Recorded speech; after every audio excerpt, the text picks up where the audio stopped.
Hello everyone and welcome once again back to Flight Simulator. Today we're going to be taking a look at another free mod available for Flight Sim. We're going to be taking a look at the ATR-72, specifically the ATR-72-600. This mod does have additional downloadable skins for it, but we're going to be using the default, the one that comes with the actual aircraft. We're in Australia. Eastern Australia. I think we're actually nearby Sydney, if I'm not mistaken, today. Nice, hot, icing free, if you know what I mean, with an ATR. Environment to just do a quick test flight, nothing too crazy. We're not going to be island hopping or anything. We'll just do a quick up, see how the flight characteristics are, and then back down. The one downside is there is no actual model, so on my, sorry, hit the mic, on my F2020 video, there was an actually modeled cockpit, but there is not one on this. It is the Beechcraft King Air cockpit that we're using. So if I come in here, you can see, we see Beechcraft King Air. I do have my custom gauge sets here, so those will look like the normal ones on your game, unless you have the same custom sets that I do. But I think it looks pretty good from a visual standpoint. I like the weathering, the little smoking rivets and the, dirt and that sort of thing. I do like that, the used look of aircraft, if you will. Everything is fully modeled from an exterior standpoint. Your flight controls, flaps, props actually look pretty good once they're up and spun. So let's hop in the cockpit and get that going, shall we? So the startup procedure is going to be the same as a King Air, obviously. So I'm going to return our mixture controls to idle cutoff, and then I'm going to move our props full forward. That's what you would do on the King Air. I'm going to go ahead and turn on our beacon and nav lights. See, those are reasonably modeled on the wingtips. No beacon light. I don't know if the ATR has one down here or not. I know it didn't have one on the tail. Oh, no, it does. I don't know if the ATR actually had a beacon on the tail. I could be mistaken. I'm not super familiar with this airplane. But anyway, so we've got our beacon and our strobes on. Let's go ahead and set our... actually, that's all we need, isn't it? Yeah, fuel's already set to on. Yeah, we're good to start. It's been a while since I've started a King Air. I've actually started a real Beechcraft King Air. It was a King Air A90, I believe. There's a video on it on my channel. That was pretty cool. We got to start it up and taxi it around our ramp. So, anyway, getting some good rotation. We'll go low idle.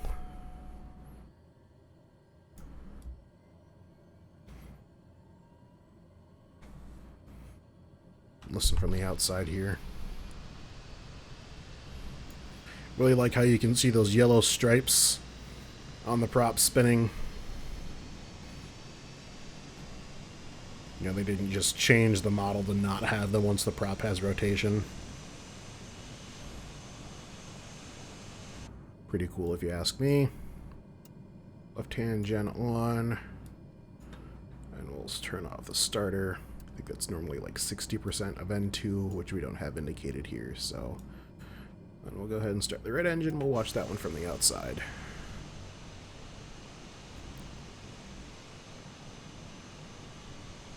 So pretty smooth. There was a little bit of a hiccup there. We'll go ahead and introduce fuel.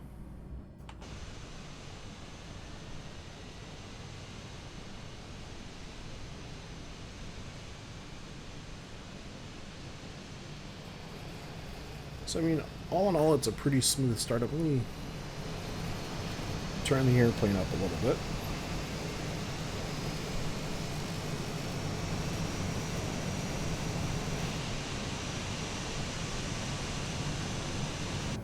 Alright, let's finish getting configured in here. Generator on, starter off, avionics power on. That should move that out of revisionary mode, which it did. Not going to be doing a whole lot. We'll turn on our pitot heats, and that should pacify our crew alerting system. We'll go 1 notch of flaps. So again, King Air only has 3 positions for the flaps, up, approach, and down. As far as I can tell, that is unfortunately modeled on the ATR, and if I remember correctly, the ATR does have more than 3 flap positions. I could be mistaken, but I don't see that. This is a pretty versatile airplane, so I'd have a hard time seeing that. Anyway, let's call Mr. Pushback over here. Turn off the park brake. We'll flash the taxi light at him. Let him know we're ready to go. Oh, good lord, we're rolling forward. Brakes on.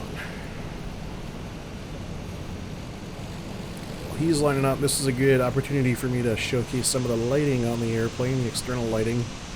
So we have a taxi light, which you obviously saw me flash a second ago. The ice light, and this is the interesting part for me, the ice light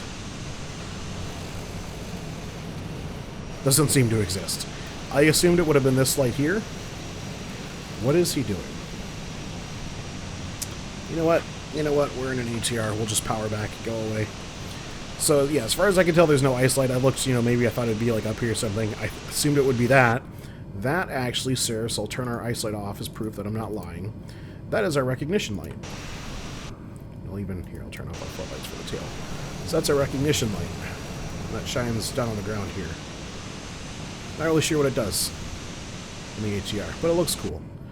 And then there's obviously our landing lights, which you can see shining down there. But anyway. Okay. In an ATR, let's go ahead and power back. Assuming that this is modeled. I don't know if it's modeled. It is.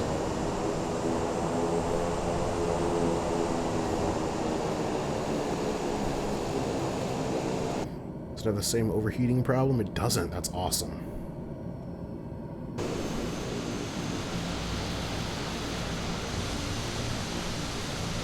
That's awesome. Alright. It's cool. Didn't even need that useless ground crew guy. So we'll get turning out here. Big old blue unmarked generic looking A380 in the background. And a nice freeze from Flight Sim. Per usual, wouldn't be a sample video in Flight Sim if we didn't get at least one freeze per video, am I right?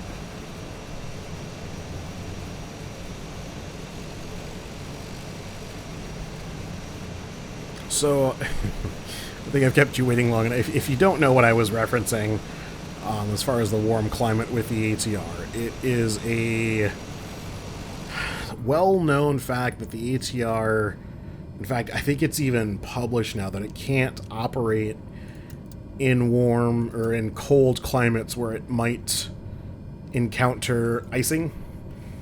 There were a handful of incidents that ATRs ended up crashing because of icing. And it was an airframe design, so you can see we obviously have pneumatic boots on the leading edges.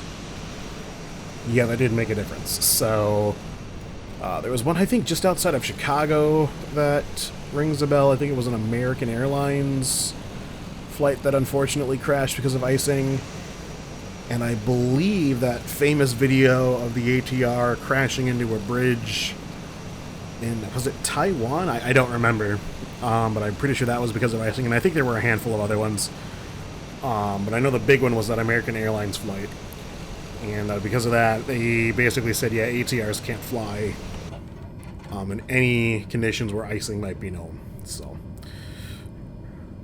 that's why we're in Australia. Let's get out of here.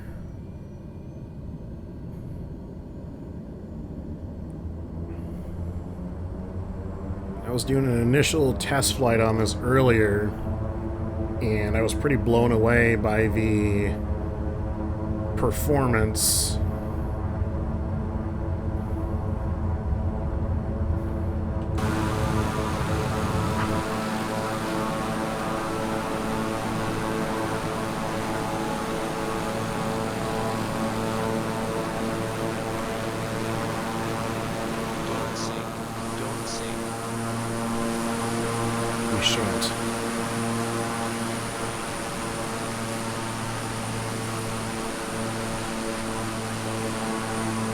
Look at that. That's a pretty good rate of climb out. And I mean, we've still got a little bit of airspeed left. And I pitched that nose up pretty good. I mean, for a, you know, island hopping airplane.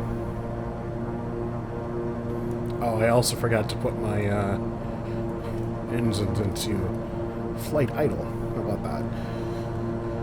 Pro pilot. Don't worry, don't mind me.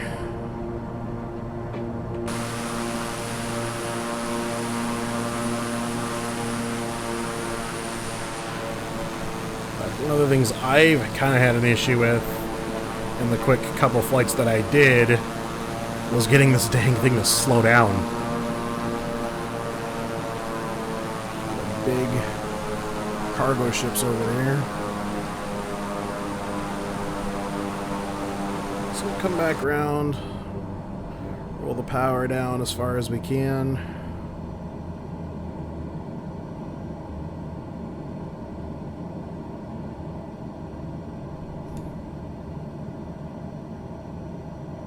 So right now I want to get back into our VFE, which, assuming the King Air display is reading accurate for the ATR, is pretty far down the range. So I just want to keep losing altitude while losing airspeed. So we've got a very shallow rate of descent and a very shallow loss of airspeed. Once we get back into our VFE... Landing gear. Yeah. Once we get back into our VFE, I should be able to increase our rate of descent a little bit, but not this time around. So we're going to bake out to the left. Oh, there's a little mystery light there. I don't know if anyone else saw that or not.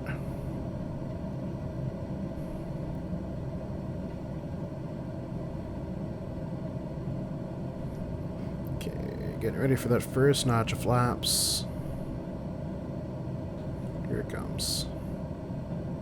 Maybe. Oh. There it is. And you really feel you can probably even see how much that affects the airplane's handling. Drop gear. Second notch of flaps.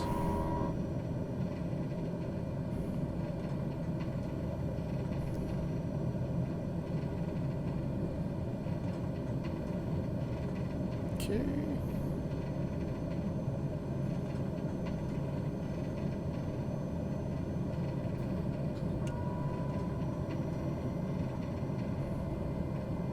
See, I'll just swing out a little ways, but that's alright.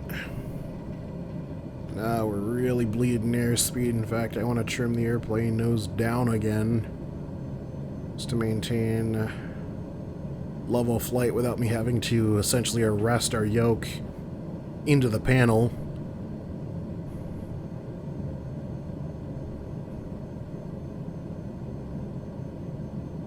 There goes that A380 from before.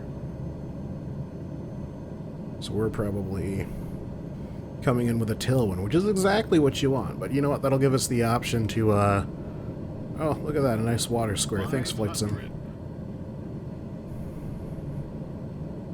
So again, with this being, you know, more of an island hopper airplane, let you watch that A380 while I talk. This being more of an island hopper airplane, you know, you're not always going to have the best options for wind. So, you know, in some cases, like, let's take St. Bartholomew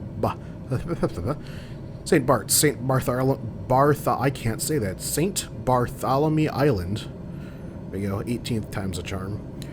You have two options for a runway. I think it's 10 and 28, right? But one of those directions is on... I guess it's a hillside. It's kind of like a cliff.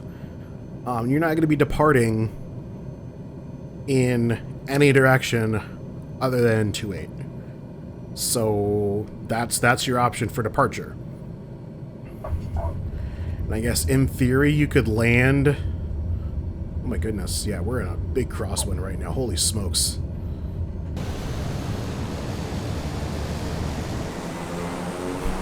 Holy smokes. I wish this was like DCS where you could have seen my control inputs. That was wild.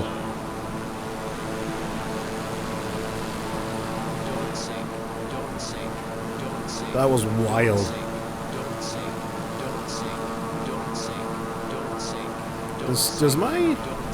Do you realize the rate that I am climbing at right now? What do you mean, don't sink?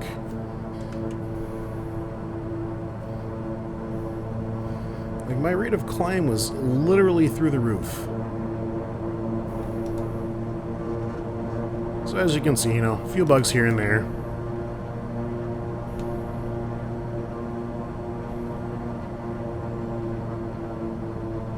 Not really paying my torque ratings or my ITT a whole lot of attention. ITT's been fine, but we've exceeded torque a few times. 'Cause I highly doubt it's accurately modeled.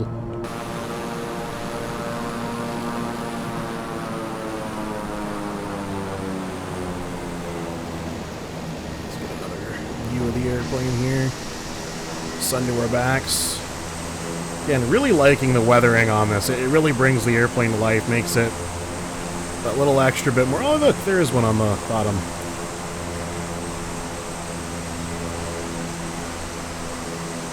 I almost wish that Flight Sim had options for like a semi-weathered airframe sort of deal. That'd be pretty cool.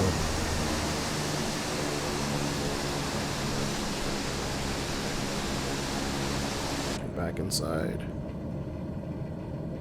Gear coming down.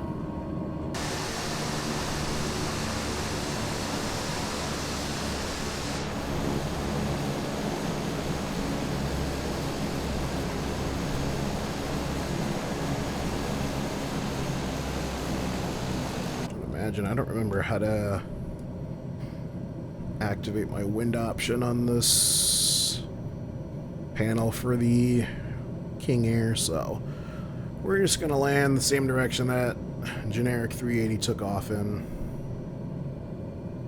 Oh, there's that little light again. So it's not an airplane, it's specific to ours. You can probably see it. I'm waggling it over the little lake now.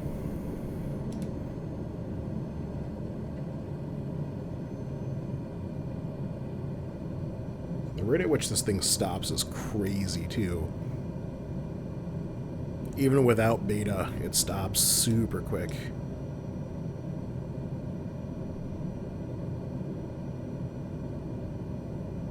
Alright, we're looking good. Roll back on the power just a little bit, because we're ever so slightly gaining airspeed.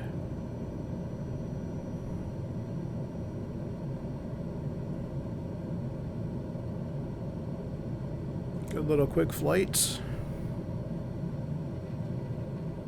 Idle power. There's our inner marker beeping away at us.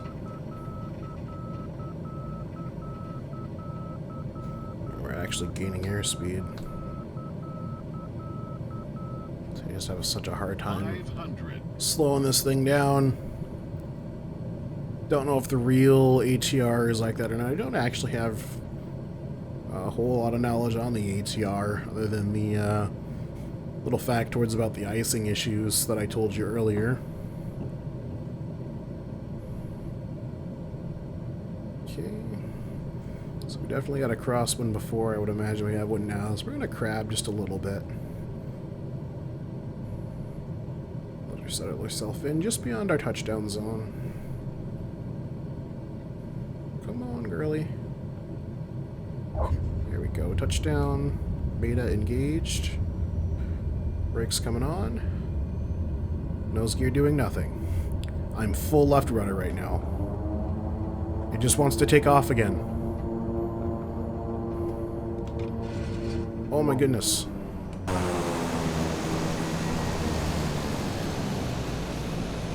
That was terrifying. What was that? Holy smokes. Alright, well. Definitely seen better landings, I'll say that much. Let's go, landing lights off. Some panel lighting going too, because it is starting to get dark.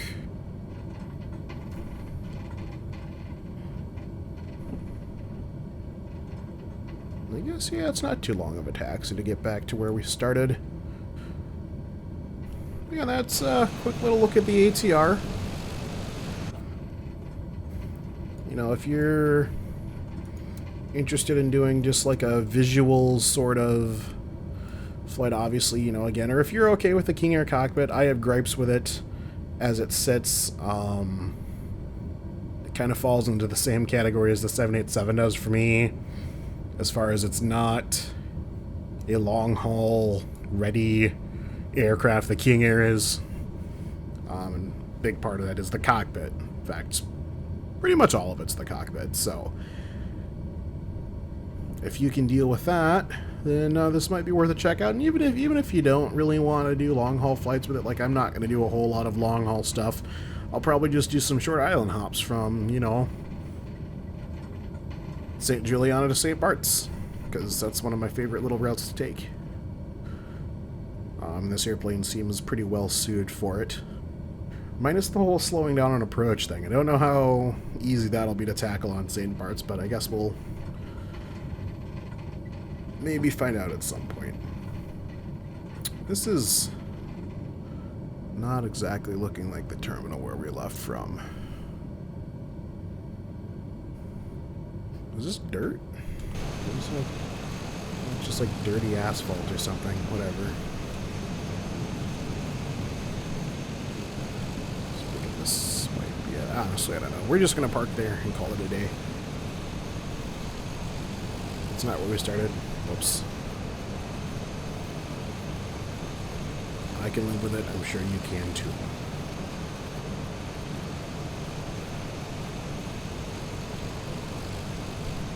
No, it's not that. So we're actually going to park over by those air stairs and by that 208.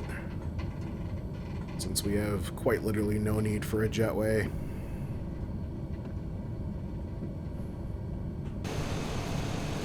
Look at that lens flare. Look at that lens flare.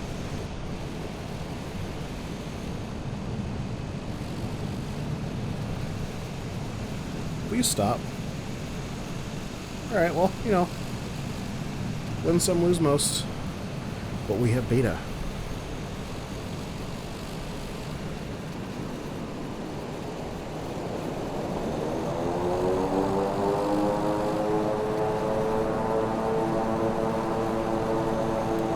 Why did it work so well before and it's not working now?